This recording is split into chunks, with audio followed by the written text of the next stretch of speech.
¿Qué tal? Buenas noches. Aquí estamos una vez más compartiendo con ustedes Sin Fronteras en la pantalla de TV Ciudad con los distintos temas que hacen a la realidad mundial, a la realidad regional, como venimos haciendo cada domingo. La defensa nacional, la política militar, los asuntos de seguridad regional generalmente están ausentes en la discusión política pública y también en la investigación académica. ¿Cuál ha sido el rol en las Fuerzas Armadas de la región, desde las dictaduras hasta ahora? Nuestras democracias han sido capaces de transformarlas, por ejemplo.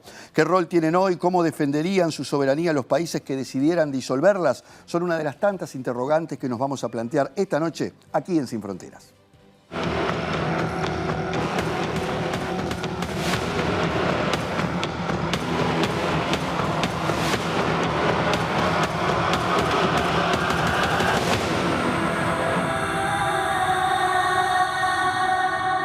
Y comenzamos nuestro capítulo de hoy, como siempre, conversando con nuestro analista internacional Álvaro Padrón de cómo influye el factor militar en el posicionamiento de nuestros países, especialmente a nivel del contexto internacional y, por supuesto, de la región. Álvaro, bienvenido. ¿Qué tal? ¿Cómo estás, Jano? Bueno, Álvaro, el tema está planteado. Durante un largo periodo se instaló una tendencia que marcó la disminución del factor militar en la dinámica global. Ahora eso ya no es tan así. Pero la actual guerra entre Rusia y Ucrania, que claramente trasciende, parece revertir esa tendencia. ¿Cómo podemos ubicar esa dimensión en la actual disputa geopolítica? Sí, tenés razón, la tendencia se revirtió. Fíjate que, lamentablemente, ¿no? Tuvimos más de 30 años.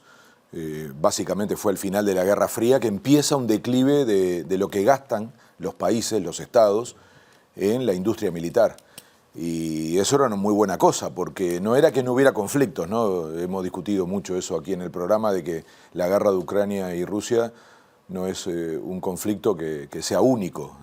Es central, pero hay muchos en el mundo, y siempre mantuvo entonces un nivel de militarización y sobre todo de producción de armas, pero eso estaba en declive y te diría que lo más grave que está pasando ahora, fíjate que en 2 años aumentó 4% el gasto militar, que es aproximadamente un 2,2% del PBI, es una cifra absolutamente impresionante. Solo Estados Unidos gasta más de 900.000 millones de dólares por año en la industria militar. Y además el factor de la guerra ha sido desencadenante, por ejemplo, de la militarización de otros países que no estén directamente involucrados. Alemania es uno de los casos más específicos, pero no el único. Todos los países han comenzado a tomar sus recaudos. De hecho, cuando se discutió la militarización o la inversión que anunció Olaf Scholz en Alemania, se dieron cuenta de que había un estado de, por lo que vos decías, que todo había como caído, en un estado que no era el mejor como para enfrentar una situación de conflicto. Y eso ha hecho que la industria militar haya comenzado a resurgir de una manera poderosísima en todo el mundo. Fue un efecto dominó y es una locura, porque todos corren atrás de la misma lógica. Estamos hablando de armas, ¿no? Estamos hablando de cosas que, además de matar, se destruyen, es decir, esa sensación de algo totalmente sin sentido frente a los problemas que tiene el planeta, ¿no? Claro. Como si no tuviéramos suficientes problemas, nos metemos a gastar plata en esto. Y el tema ahí, yo diría, es que no es solo una cuestión militar, porque vos me preguntabas cómo leerlo en clave geopolítica. Yo creo que tiene un sentido militar porque hay una guerra, pero es más que eso. Vos decís que hay factores extras que también influyen. Por ejemplo, actores transnacionales interesados en la presencia y fortalecimiento de este sector. Hablábamos del resurgimiento de la industria armamentista, de todas. Eso sin duda, pero déjame poner el marco un poco más amplio todavía, porque en realidad esto viene a patear la mesa. Patear la mesa de lo que era, por eso vuelvo al final de la Guerra Fría, esa sensación de un mundo unipolar, donde había un solo ganador, que era el sistema capitalista representado en Occidente por Estados Unidos.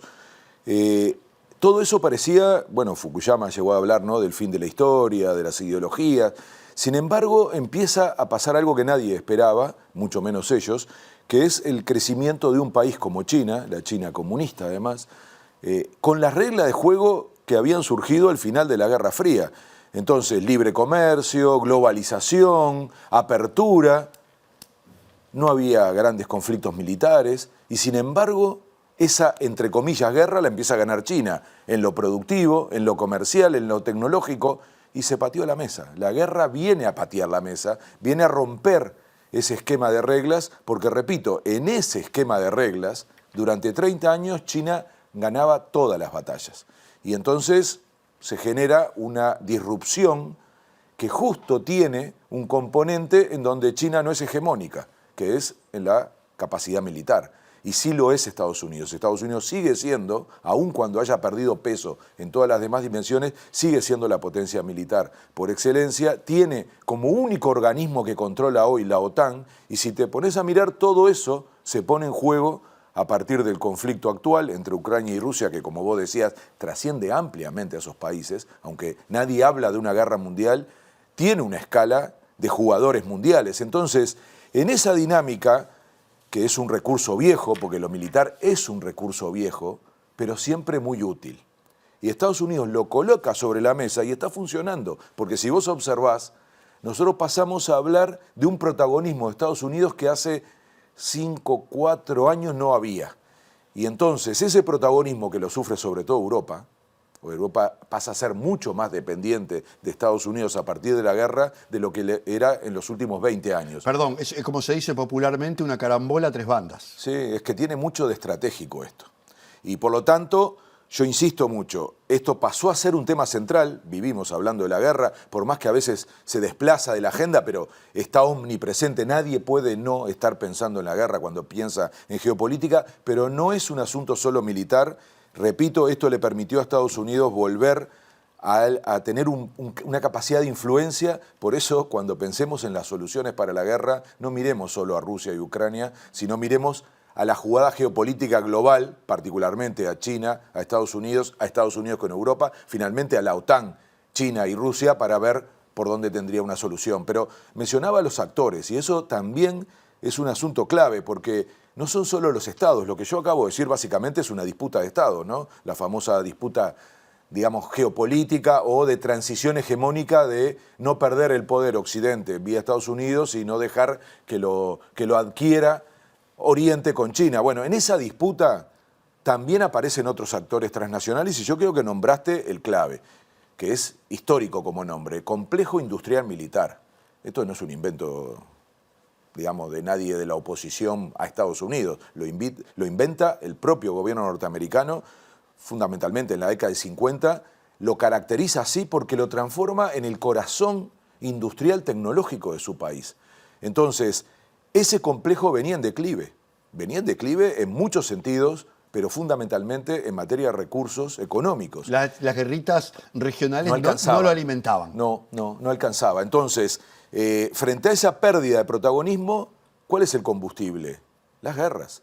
De ese sector económico, productivo, tecnológico, el combustible son las guerras. Y nada mejor que una guerra como esta, que además de alguna manera alimenta muchísimo la idea de tener un enemigo enfrente, que eso se había diluido mucho, ¿no? Después de la desaparición de la Unión Soviética. En un momento aparece el terrorismo como ese enemigo común, lo que significó el 11 de septiembre, el atentado de las Torres. Los primeros años del siglo XXI. Exacto, pero esta es mucho más clara, porque además, si ustedes escuchan, se va a hablar mucho de estamos Occidente frente a Oriente, las democracias frente a los autoritarismos, es decir, se más intenta... Más tradicional esta guerra también. Se intenta tener un relato, pero detrás está, en gran medida, este interés económico que es gigantesco. En Estados Unidos le llaman el triángulo de hierro, porque tiene que tener lobistas, o sea, interesados en que funcione, en el Pentágono, que es el gran operador de la defensa norteamericana, en el Congreso de Estados Unidos, porque al final los votos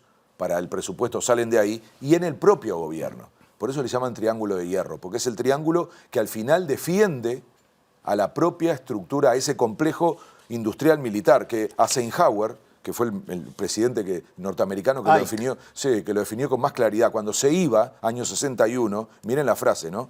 Si la Unión Soviética desapareciera, tendríamos que mantener el complejo industrial militar hasta inventar otro adversario. Cualquier otra cosa sería un golpe inaceptable para la economía norteamericana. Presidente de Estados Unidos, para que nadie diga que estamos creando, digamos, una fantasía, ¿no? Entonces, esa definición de la importancia de la industria militar al interior del país deja en claro que siempre una guerra es un buen negocio para un país, además que la ve de lejos, pero que al mismo tiempo gana muchísimo en términos productivos, económicos y sobre todo de influencia geopolítica teniendo una guerra. Y no solamente, Álvaro, porque por ejemplo la Rheinmetall de Alemania ha vuelto a reactivarse de una manera muy fuerte, con grandes inversiones, además está alimentando parte de esa guerra. China anuncia que va a seguir invirtiendo en armamento, Japón ha hecho lo mismo, es decir que estamos hablando de algo que no solamente se reduce a la guerra entre Ucrania y Rusia. En todos los países siempre va a haber alguien, algunos, varios, y sobre todo los que estén vinculados a este sector de los complejos industriales militares y a la idea de que en el mundo lo que tiene que haber son conflictos más que cooperación. Volvamos al barrio. Si nos acercamos a nuestro entorno pensando en que somos una región prácticamente sin conflictos armados, por lo menos a nivel de los estados, ¿cómo pensar en la dimensión militar como un objetivo o en el objetivo de integración y de esa manera también influir en el orden mundial? Y se parece mucho a lo que hablábamos en el programa pasado sobre lo monetario, ¿no?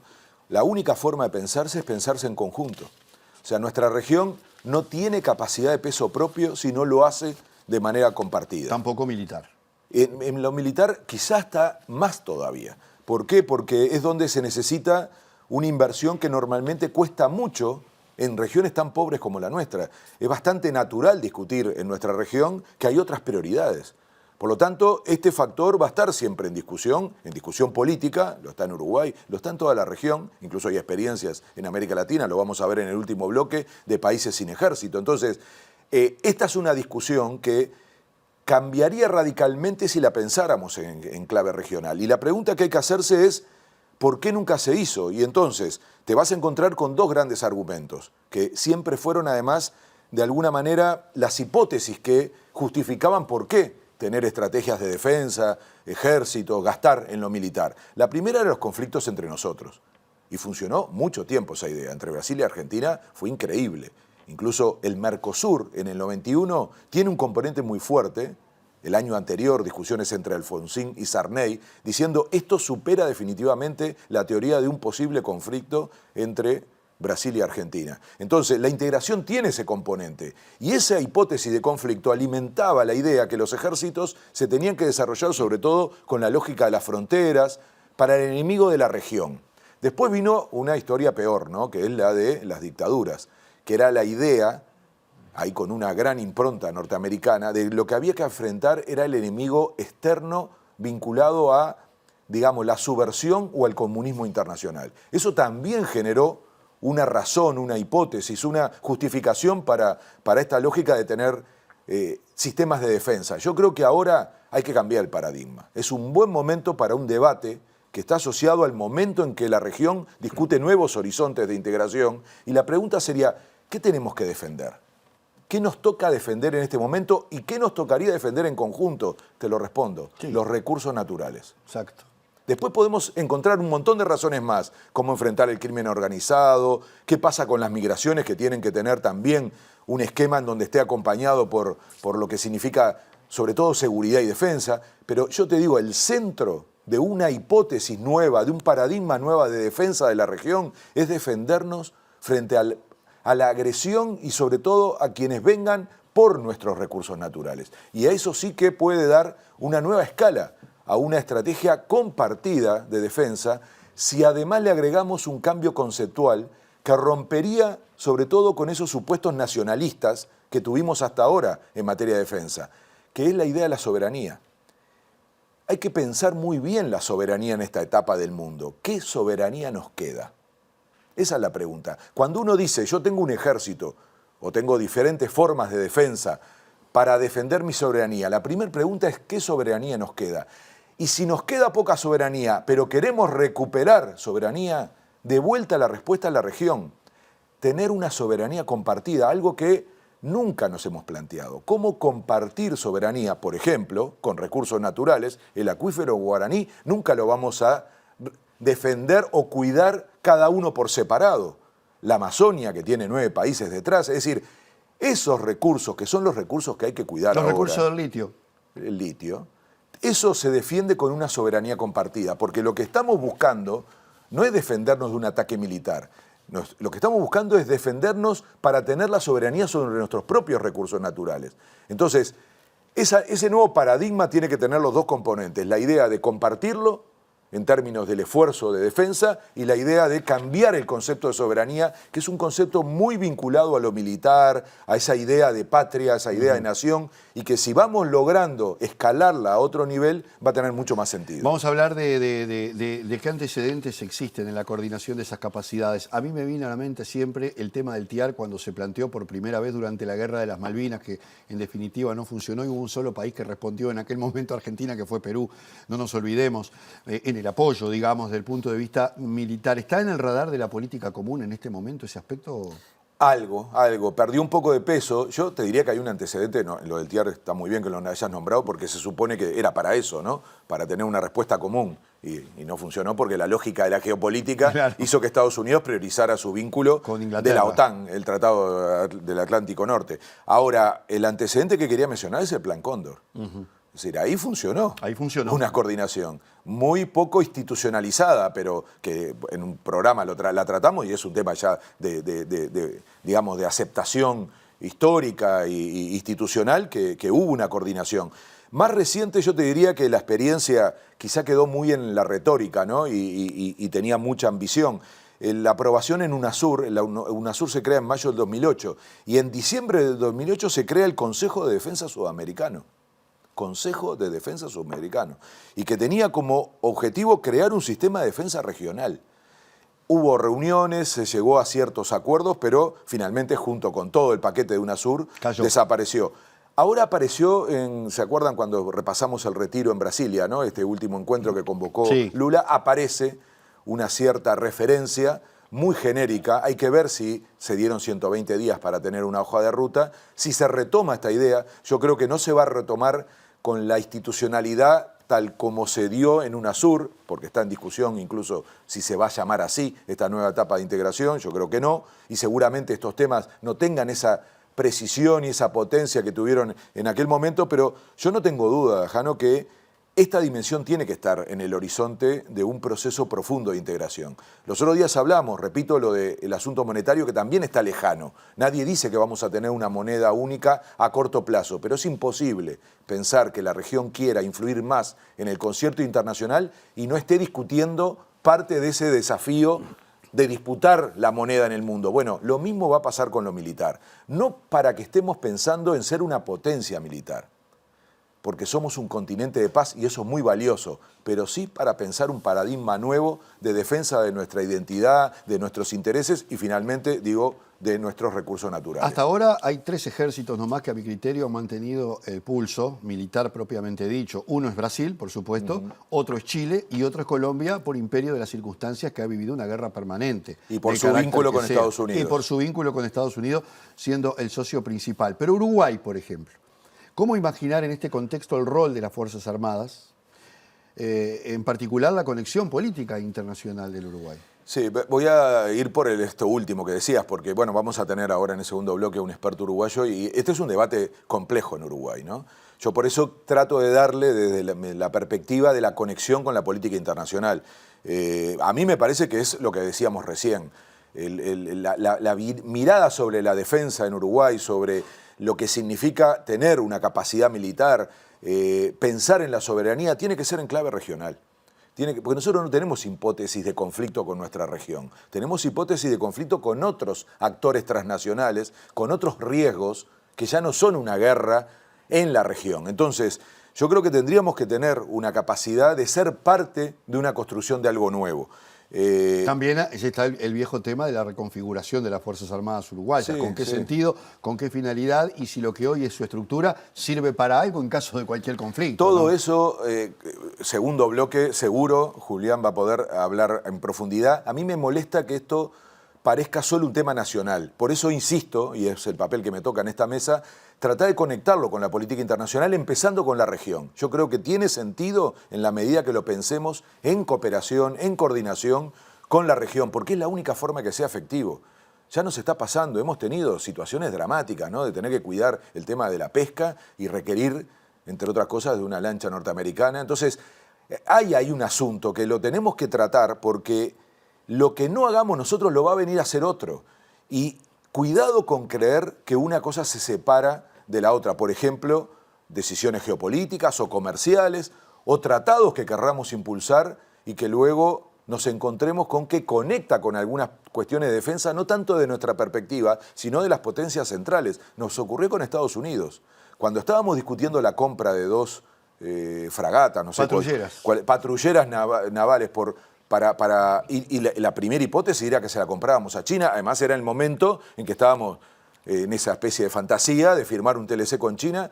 Fue explícita la comunicación de Estados Unidos viendo con desagrado que Uruguay diera ese paso. Una llamada del embajador, esto es público, no es nada secreto, una llamada del embajador de Estados Unidos al presidente de la Comisión de Defensa del Senado uruguayo diciéndole que Estados Unidos repudiaba, así lo usó el término, que Uruguay le comprara a China armamento, o sea, era, por favor, ¿no? Fragatas para patrullaje. ¿No? Las autoridades dijeron que fue una cuestión de precio. Bueno, es imposible creerse eso. Y es imposible que alguien piense que una cosa no se vincula con la otra. O sea, no se juega así en el mundo. Entonces, como país, de cualquier manera tendremos que abordar esto. Y siendo enclave internacional, yo preferiría que tuviera un enclave de integración regional y sobre todo una mirada nueva sobre el para qué y el cómo. La última, en un minutito. ¿Cómo ves esta reunión que tuvo hace pocas horas la calle con Joe Biden con respecto al posicionamiento uruguayo en el mundo y específicamente en lo que se refiere a defensa? Y no te quepa duda que estuvo esto arriba de la mesa, porque para Estados Unidos es el único tema que importa, ¿no? No va a mirar a Uruguay ni como un mercado, entonces es para pasar el aviso de no sigan jugando a ser amigos de los chinos. Entonces, yo lo primero que digo es que fue una reunión relevante. No se puede decir otra cosa. Si te recibe el presidente de Estados Unidos, es una reunión relevante. Decir otra cosa es una estupidez. Ahora, el problema no es ese. El problema es para qué y cuál fue el resultado. Y yo creo que el problema no está en si la reunión fue importante o no. El problema está en que Uruguay no tiene una política internacional definida. Es una política internacional a la deriva. No se puede estar durante 2 años diciendo que vamos a firmar un TLC con China y darlo casi por seguro, como ocurrió, que en casi menos de un mes se diga que eso no va más y que ahora se plantee una reunión como esta, que fue casi de casualidad, y lo reconoce el gobierno, que no estaba prevista, y decir que eso... ¿Será de casualidad? Bueno, quizás no, la casualidad no existe en política internacional, pero lo que digo es que a los efectos de un resultado para nosotros es cero. Es cero porque no se pasa de un escenario a otro así nomás. Nadie permite eso. Entonces, nos vamos a tener ahora una especie de alfombra roja para avanzar con Estados Unidos. ¿En qué? En materia comercial, que por supuesto a Estados Unidos no le importa, no tiene agenda para eso porque su prioridad es la guerra y las elecciones el año próximo. Entonces, ¿en qué radar estamos? Si es para marketing, si es para diplomacia, si es para sacarse una foto, bueno, parece que sí que la reunión tiene ese resultado, pero para cosas que nos importen es la demostración, repito, de la ausencia de un rumbo, porque no se puede pasar a los bandazos de una estrategia que en geopolítica significa que estás mirando la disputa del mundo y de un momento al otro decís, bueno, ya está, no podemos firmar con China un TLC, entonces ahora que nos recibe Biden vamos a construir una nueva estrategia, porque la pregunta al final es esa, ¿cuál es la estrategia de política internacional de este país? ¿Cuál es? Porque si no la encontramos, y yo la espero encontrar más en la región, más vinculada a la reunión en Brasil y al retiro, que a esta imagen de que podemos solos estar dialogando con las 2 potencias que se están disputando el mundo. Me parece más que una fantasía, casi una tontería, una imagen infantil. Y bueno, entonces no me gusta decir que la reunión no fue importante porque, repito, reunirse con el presidente de Estados Unidos, en cualquier caso, o con el número 1 de China, siempre va a ser importante. Y ojalá ocurra, porque Uruguay tiene que estar en el radar. Ahora, el problema no es ese. El problema es tener un guión, tener una idea del para qué y después aprovecharlo y transformarlo en algo que al Uruguay le sirva. Nos quedaría como para otro programa hablar del rol geopolítico que juega Uruguay por la posición geográfica que tiene y la importancia que reviste eso para muchas potencias, en particular para Estados Unidos. Y eso solo podrá ponerse en valor si lo hacemos como región. Gracias, Álvaro. Nos reencontramos el próximo domingo. Claro. Nosotros hacemos una pausa y seguimos profundizando este tema con especialistas.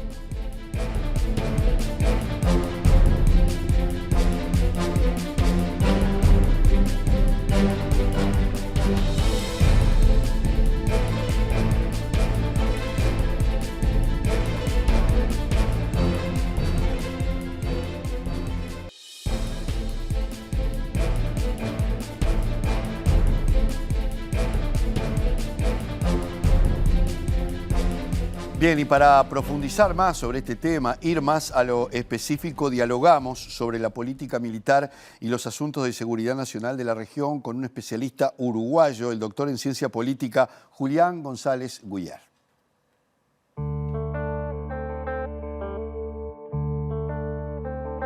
La región sudamericana, sobre todo, es una región muy marginal desde el punto de vista de los grandes conflictos mundiales, ¿no?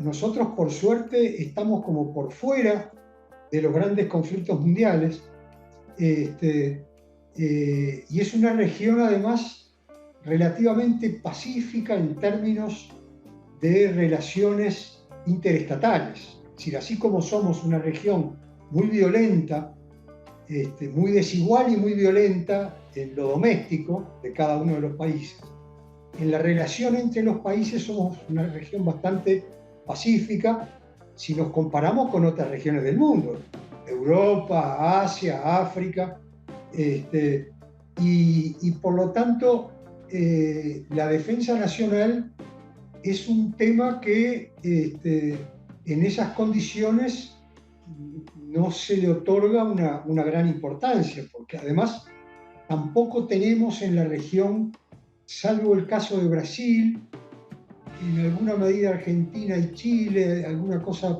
Colombia, pero en general nuestras industrias de defensa no son demasiado potentes, demasiado importantes como son en Europa, en Estados Unidos, y por lo tanto no son tampoco una fuente de trabajo significativa para la población.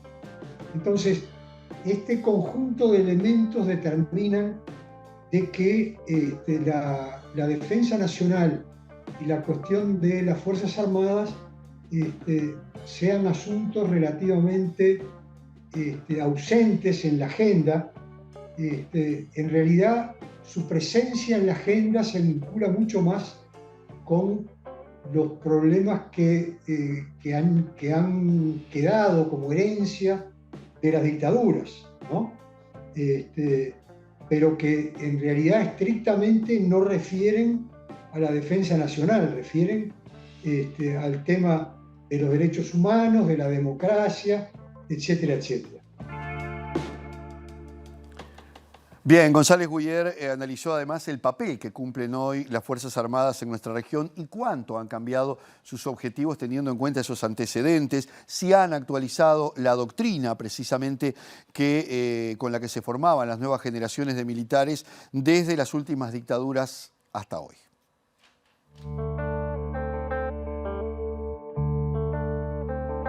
Si uno analiza qué es lo que ha ocurrido a partir del fin de la Guerra Fría en nuestra región, se encuentra con que las Fuerzas Armadas han dejado de cumplir un rol, digamos que tradicional en nuestras sociedades. Me refiero a América Latina y América del Sur en particular, que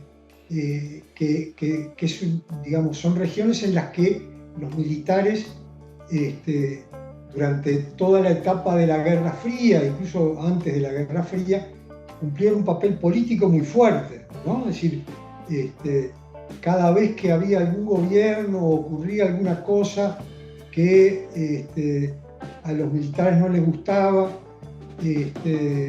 que consideraban que de alguna manera ponían a los países en riesgo de caer en las garras del comunismo, digamos, y entendiendo comunismo en ese sentido tan laxo que lo entendió la doctrina de la seguridad nacional y la política exterior norteamericana, digamos, porque hubo una especie de maridaje muy fuerte que sigue existiendo en realidad entre la política exterior norteamericana y las características y la doctrina de las Fuerzas Armadas de la región.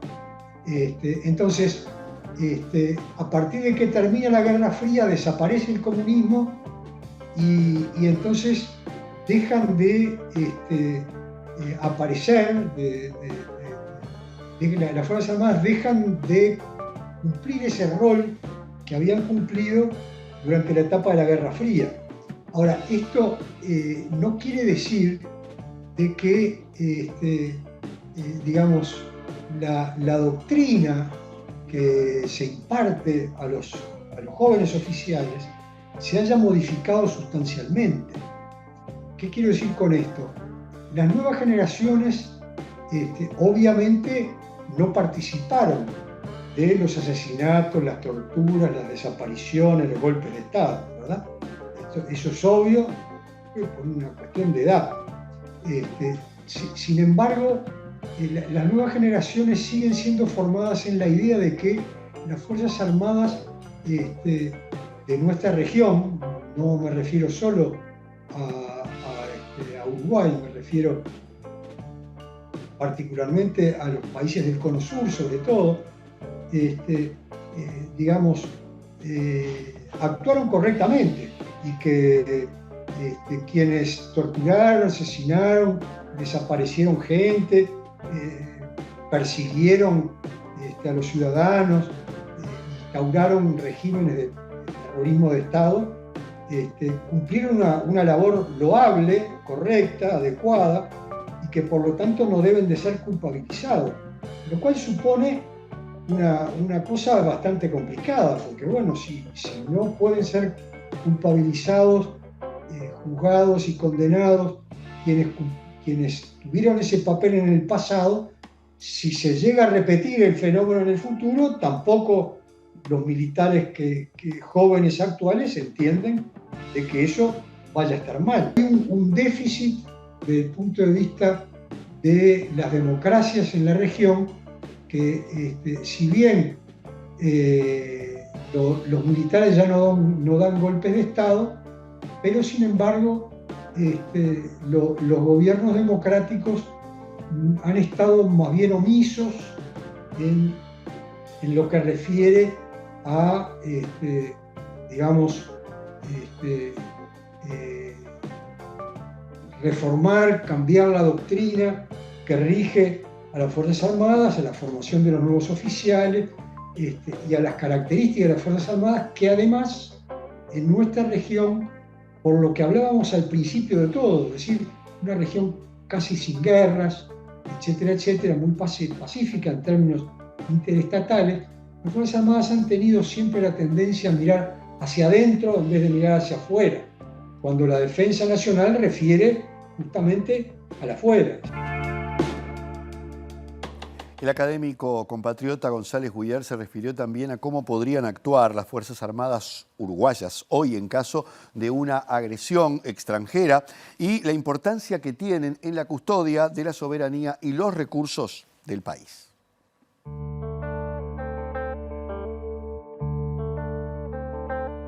El asunto no consiste en ponerse en una posición un poco como derrotista, en el sentido de que igual los otros son más grandes y nos van a dar para tabaco, nos van a invadir, no vamos a poder hacer nada.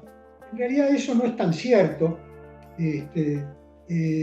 Uruguay siempre ha tenido, tradicionalmente, incluso antes de la Guerra Fría, la idea de que tenía que estar en condiciones de repeler un ataque, tratar de causar la mayor cantidad de daño a quien nos pudiera atacar, para a partir de eso lograr por una parte el apoyo de la comunidad internacional y por otra parte también generar las condiciones para una resistencia posterior a una eventual ocupación por parte de un ejército extranjero. Pero hablando más en general, yo diría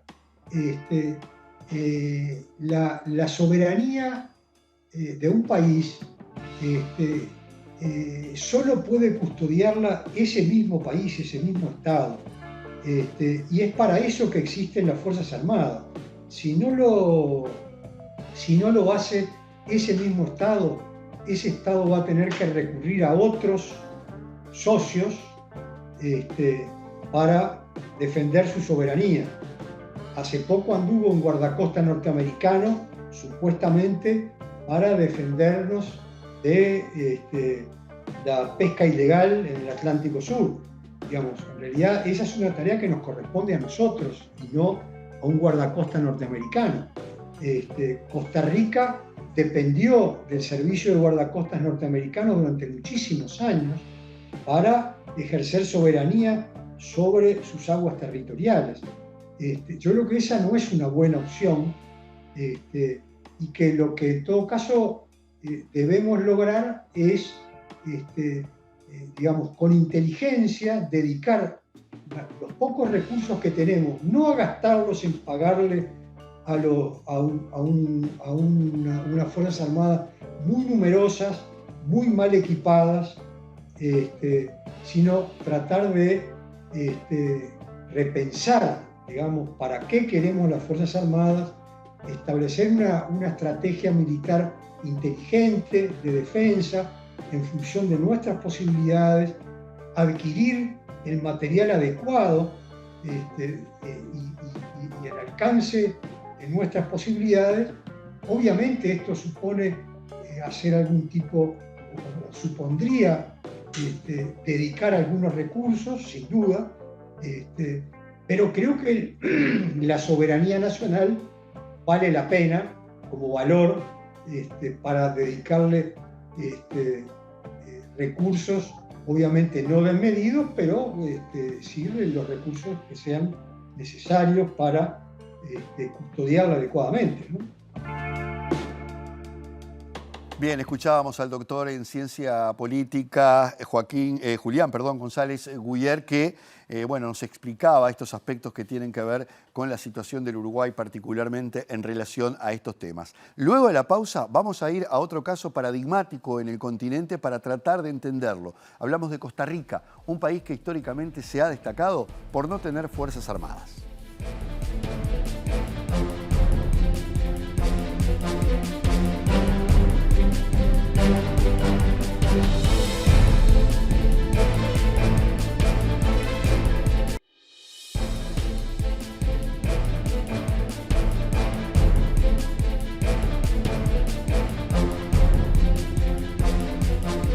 Bien, y en el cierre de Sin Fronteras, como adelantábamos, queríamos meternos en el tema de Costa Rica, un país que no tiene fuerzas armadas, de los pocos países en el mundo. Su vecino Panamá tampoco las tiene, las tuvo hasta el año 90 cuando la invasión de Estados Unidos derrocó al gobierno de Noriega, pero en este caso tampoco es un país que ha tenido fuerzas armadas. En el caso de Costa Rica la decisión la tomó el presidente José Figueres el 1 de diciembre de 1948 en un acto simbólico, en momentos en que todavía el mundo estaba saliendo de la Segunda Guerra Mundial. En conmemoración de este hecho, en el campus de la Universidad para la Paz de las Naciones Unidas en la ciudad de Colón, se puede leer esta frase: dichosa la madre costarricense que sabe que su hijo al nacer jamás será soldado. Por eso recibimos a Carlos Cascante para que nos explique un poco cómo ha sido todo este proceso. Bienvenido, Carlos, un gusto tenerte aquí con nosotros, ¿eh? Un gusto estar con ustedes, Alejandro. Bueno, Carlos, ¿en qué contexto histórico, vamos a explicar, se produce la disolución de las Fuerzas Armadas de Costa Rica, que lo ha transformado en un país paradigmático en ese sentido? ¿Y cuál fue el impacto económico, político y social que tuvo esta decisión? Sí, Alejandro, habría que establecer, creo yo, 3 contextos históricos para comprender la eliminación del ejército como institución permanente en Costa Rica. Un primer contexto es el final del siglo XIX, cuando luego de la última larga dictadura militar en Costa Rica, hay un proceso de democratización donde se reduce el papel de las Fuerzas Armadas, las élites económicas reducen el papel de las Fuerzas Armadas y empiezan a invertir más en educación. Un segundo contexto interesante que es la segunda década del siglo XX, cuando la mayor presencia de los Estados Unidos a través del Canal de Panamá y una disputa internacional de Costa Rica con Panamá por sus límites, que no sale bien saldada para el ejército costarricense de ese momento, lleva a concluir a las élites que no hace falta invertir mucho dinero en un ejército cuando se está en una región donde hay un hegemón muy poderoso, con la capacidad de disuasión y consciente o inconscientemente toman la decisión de mantener mejor una política muy cercana a los Estados Unidos que gastar dinero en un ejército. Y el tercer contexto es el que has mencionado, justamente el final de la Guerra Civil del 48, que es una guerra con un contexto internacional muy profundo, donde el ganador de la guerra, las fuerzas lideradas por Figueres, tenían compromisos internacionales con exiliados de países de la región que intentaban sacar a las dictaduras que los habían exiliado, la dictadura de Somoza, la dictadura dominicana, e incluso más adelante la dictadura venezolana, y Figueres toma la decisión de eliminar el ejército, por una parte para intentar evitar inmiscuirse más allá de lo aceptable para los Estados Unidos en ese contexto de dictaduras apoyadas por los Estados Unidos, y por otra parte para debilitar cualquier foco interno de rebelión que pudiera darse dentro del país. Entonces, creo que lo más interesante de entender el caso costarricense es que no es un momento específico en la historia, sino que es un proceso que provoca que lentamente, en un periodo de 50 años, 50, 60 años, las élites militares se debiliten, y eso permite que en el 48, no sin alguna crisis, se logre eliminar el ejército como institución permanente. Sí, es así, Carlos, y por otra parte he sabido que, por ejemplo, hablando de la soberanía del mar de Costa Rica, estaba a cargo de los barcos estadounidenses en su momento y sobre todo en este proceso. Se habla de una institución desprestigiada en Costa Rica por la guerra civil y por los golpes de Estado previos. ¿Qué otros factores incidieron en esta decisión que tomó en su momento Costa Rica? Es correcto. El ejército después de 1920 entra en un claro desprestigio. Es decir, no es una casta poderosa, y eso permite que se tome la decisión. Hay otro elemento adicional que a mí me parece importante de rescatar, que poco a poco, desde final del 19, como te he mencionado, se le deja de dar tanto dinero al ejército. Si uno estudia los presupuestos costarricenses de esos años, se va a dar cuenta cómo hay una apuesta por debilitar al ejército como mecanismo de control social, gastarlo más en fuerzas de policía y en un sistema educativo más fuerte. Creo yo que esa visión un tanto alérgica a la casta militar, que fue muy fuerte en Costa Rica durante todo el siglo XIX, es la razón fundamental que nos lleva al 48 y a la abolición del ejército. Una aclaración nada más, Alejandro, con esto de la vigilancia estadounidense. Efectivamente, durante toda la Segunda Guerra Mundial, y lo que prosiguió, barcos de los Estados Unidos se acamparon directamente en los mares costarricenses como parte del esfuerzo de guerra, y posteriormente, ya más avanzado el siglo, Costa Rica firma un tratado de vigilancia conjunta con los Estados Unidos para guardacostas. Eso sí, no puede los Estados Unidos utilizar barcos artillados militares dentro de los mares costarricenses. Carlos, tú mencionabas que cuando se dio todo este debate en Costa Rica, uno de los argumentos era redistribuir el dinero que se invertiría o que se invertía hasta ese momento en Fuerzas Armadas en otro tipo de necesidades de Costa Rica. ¿Cómo fue distribuido ese dinero? ¿Cuáles fueron las prioridades?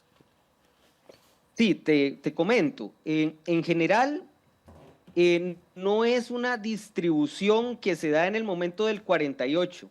¿Por qué? Porque ya para ese momento los presupuestos militares no eran en términos porcentuales lo que eran, por ejemplo, para finales del siglo XIX, que eran bastante más altos.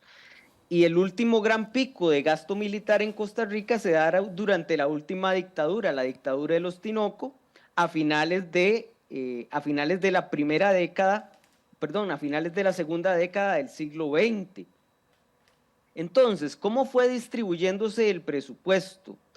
el presupuesto empezó a gastarse especialmente en policía, en poder judicial, que se termina de formar como lo conocemos en Costa Rica hasta ahora, a finales del 19, y un fuerte gasto en educación, especialmente en educación primaria, donde hay toda una reforma educativa que está acompañada de una fuerte inversión en apertura de escuelas a finales del 19. Cuando se produce la definitiva eliminación del ejército como institución permanente, repito, porque en casos de emergencia se puede volver a convocar al ejército, a crear, a hacer leva para ejército en caso de que ocurra una emergencia. Lo cierto del caso es que ese presupuesto que tenía el ejército se traslada a un nuevo ministerio, que es el ministerio encargado de la seguridad, al cual se le asignan esos fondos que ya tenía el ejército, y digamos que en ese momento no es el momento de la gran redistribución. El gran momento de la redistribución se da en un proceso continuo desde finales del 19 hasta principios del 20. Y eso hace que sea importante señalar que Costa Rica no puede venderse como una experiencia que le sirva a todos los países de cómo vivirse en ejército. Costa Rica tiene su particular desarrollo histórico que la llevó por múltiples circunstancias, que las he comentado en breve, a decidir no tener ejército en el 48 y a convertirse a partir del 48 en una marca de identidad nacional. Porque a partir de ese momento existe un consenso dentro de las élites más o menos consolidado de que Costa Rica debe mantenerse sin ejército y que eso es una fortaleza del país para construir su imagen internacional y para construir su imagen interna. Pero que a la vez, y esto me parece importante rescatar, la lleva a paradojas cuando se trata de cumplir tareas que tradicionalmente hacen los ejércitos, como la vigilancia fronteriza y la vigilancia de mares. Carlos, ¿cómo transitó Costa Rica la década de la etapa de la Guerra Fría, particularmente algunas décadas bastante virulentas? Pienso en los 60, con varias revoluciones que se daban. Pienso en los 80, donde estaba la Revolución Nicaragüense, la Guerra Civil de El Salvador, la Guerra Civil de Guatemala, Honduras atizando a la contra. Por otro lado, Panamá con su propia historia que merecería un capítulo aparte. ¿Cómo fue para Costa Rica toda esa etapa? Es una etapa interesante, Alejandro. Durante esa etapa Costa Rica mantiene una cercanía muy fuerte con los Estados Unidos, con etapas donde Costa Rica mantiene una política exterior más independiente, pero que en materia de seguridad Costa Rica siempre se basó en la cercanía con ese hegemón regional.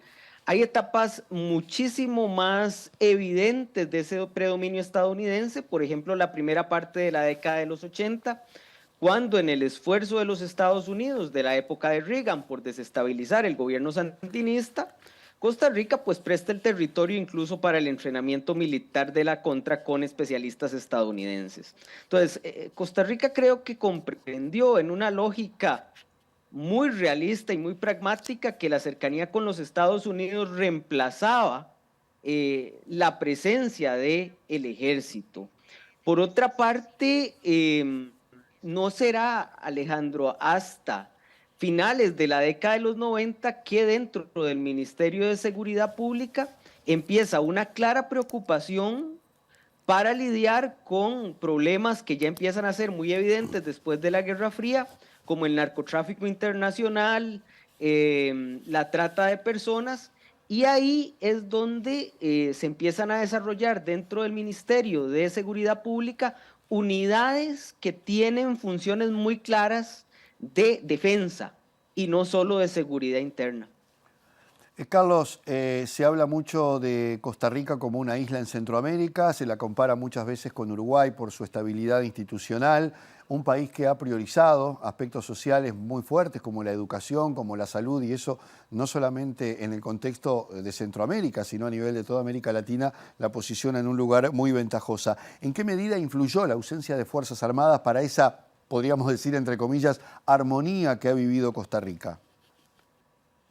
Creo que fue muy importante, Alejandro, porque eliminaba, al menos en parte, la posibilidad de los golpes de Estado. Es decir, después del 48, Costa Rica ha tenido traspasos de gobierno, quizá un poco más complejos durante la década de los 50, pero bastante estables. Y parte del elemento que da seguridad a la democracia costarricense es que no existe un instrumento que generalmente es el que lidera ese tipo de transiciones, que son los ejércitos. Entonces, el no tener ejército, más allá de las ventajas que trajo en la redistribución del presupuesto a finales del 19 y principio de los 20, es que no existe una opción más que el diálogo entre élites cuando ha existido crisis para hacer las transiciones de poder que son completamente vinculadas con elecciones democráticas. Por otra parte, la ausencia de ejército permitió en la medida de lo posible que se desarrollaran instituciones que hicieran ese tránsito cada vez más seguro, como fue la creación del Tribunal Supremo de Elecciones precisamente a finales de los 40 y que garantizaba que el sufragio fuera limpio y que los resultados fueran respetados, más allá de que no existía un mecanismo, si alguien quisiera dar un golpe de Estado, de apoyo a ese golpe de Estado. Carlos, para terminar, por hoy por lo menos, ¿qué pasa con las nuevas generaciones de costarricenses, de ticos, con respecto a esta realidad? Porque estamos hablando de una política que comenzó a aplicarse hace casi 75 años atrás, en un mundo muy distinto, que salía de la Segunda Guerra Mundial, que entraba en una nueva etapa, pero hoy estamos ante otras realidades en todo el mundo, un mundo más global, donde las cosas funcionan de otra manera. ¿Qué piensan las nuevas generaciones de costarricenses a este respecto? Creo que hay tres tipos de pensamiento en las nuevas generaciones. Una forma de ver la posición de Costa Rica sin ejército como algo dado, como algo que ocurrió y que será eterno. Esa quizá es la forma de pensamiento más simplista. La segunda forma de pensamiento es que ella es la que atribuye la eliminación del ejército en Costa Rica a un momento específico en la historia. Y esa es muy peligrosa en términos de que no valora el proceso histórico que conllevó la eliminación del ejército y hace olvidar un siglo XIX marcado por el poder militar y por las transiciones violentas del mando. Es decir, esa Costa Rica isla que perjudica mucho la interrelación de Costa Rica con otras sociedades. Y luego un grupo muy minoritario, tendría que decirlo, de personas que piensan que el no haber tenido ejército fue un gran error y que eso es la causa, digamos que la causa central de que el país tenga ciertos desórdenes, tenga cierta indisciplina, ¿verdad? Que es esa idea de que el tener una casta militar genera disciplina en un país y que es muy relevante. Creo que, como decía tu invitado anterior, al final del día, los países lo que tienen que tener claro es que hay aspectos de la seguridad que deben tratar, que deben ser inteligentes en tratarlo, especialmente si son estados pequeños como Uruguay y Costa Rica, y nunca olvidar que esa forma de tratarlos provendrá de su desarrollo histórico y de las particulares características que han tenido a lo largo de los años. En el caso costarricense estamos ahora en una paradoja sumamente interesante en la cual nos enfrentamos a amenazas no tradicionales como el tráfico de estupefacientes. Estamos en un campo de traslado de estupefacientes y tenemos que lidiar con la paradoja entre seguridad y libertad más fuerte que nunca. Y hay una discusión en el país de cómo afrontar esa seguridad, no a partir de la creación nuevamente del ejército, sino cómo fortalecer a un Ministerio de Seguridad Pública preparado para las amenazas del siglo XXI. Carlos Cascante, muchísimas gracias por compartir estos minutos con nosotros, de explicarnos un poco cómo ha sido la evolución de este tema en un país que, reitero, ha sido paradigmático en esa materia. Será hasta la próxima y pura vida. Un abrazo, Alejandro. Muchas gracias. Que pase muy bien. Señores, nos vamos. Dejamos por aquí el tema. El próximo domingo, como siempre, los esperamos en la pantalla de TV Ciudad para seguir analizando el mundo desde Sin Fronteras.